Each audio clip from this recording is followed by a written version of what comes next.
me nomme Nathalie Campeau. Je suis chef des loisirs ici au Centre d'accueil Roger Séguin. Je travaille ici depuis octobre 1996. J'ai commencé à titre de préposée en loisirs, où j'animais surtout les activités pour les personnes en perte de lucidité, puis les personnes autonomes aussi. Éventuellement, je suis devenue récréologue à temps plein. Et ensuite, je suis devenue chef de service des loisirs. Donc, ça fait à peu près 21 ans, mon parcours ici.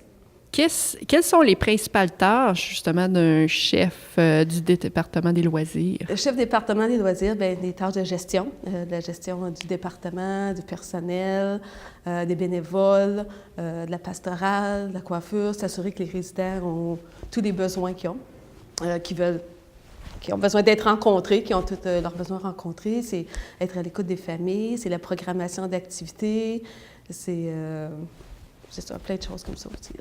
Ici, au Centre Roger Séguin, on a des activités. Le bingo. Le bingo est une activité nationale, ici au Centre Roger Séguin. Enlever le bingo aux résidents, c'est comme leur enlever une dent ou on entend parler longtemps. Ensuite, il y a la musique, qui est très, très populaire aussi, qu'on a 2 fois par semaine. C'est une activité très populaire. On a les jeux de cartes, on a des sacs de sable, on a toutes sortes d'activités qui rencontrent les différents besoins physiques, émotionnels et spirituels de nos personnes âgées. Puis on est chanceux, on a une chapelle sur place aussi. Donc, les résidents ont la chance de participer à voir des messes sur place sans avoir à se déplacer ou être dans une salle qui ne ressemble pas du tout à une chapelle à ce moment-là. Quels sont les principaux défis du Centre Roger Séguin? Les principaux défis, bien, c'est ça. On est un centre qui est francophone, dans une petite communauté rurale. Donc, c'est certain que voir les services en français, des fois, c'est un peu plus difficile. Donc, il faut se débattre constamment pour ça. Aussi, il faut avoir d'autres services pour répondre aux besoins de nos résidents. Des fois, c'est un peu difficile parce qu'on est loin un petit peu de tout aussi.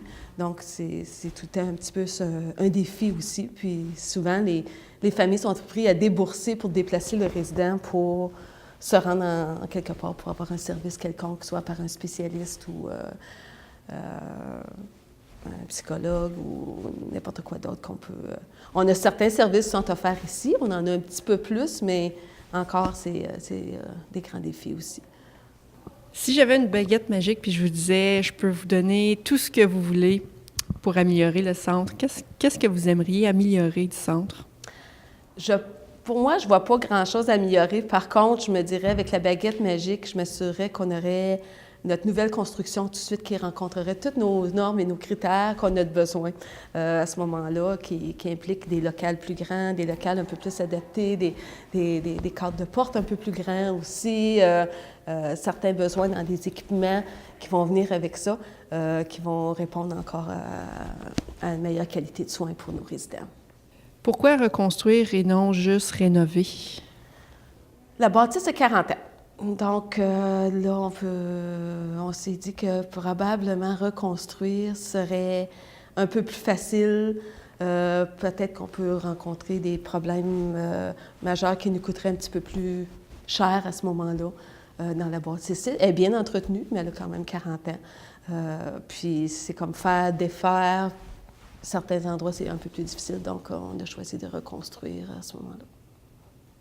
Puis si demain matin, le Centre Roger Séguin ferme ses portes, qu'est-ce que ça ferait? Il ne fermera pas. Le Centre d'accueil Roger Séguin ne peut pas fermer. Le Centre d'accueil Roger Séguin est une institution dans la communauté de Prescott-Russell et va rester ouvert. Parfait. Donc, merci beaucoup, Mme Campeau.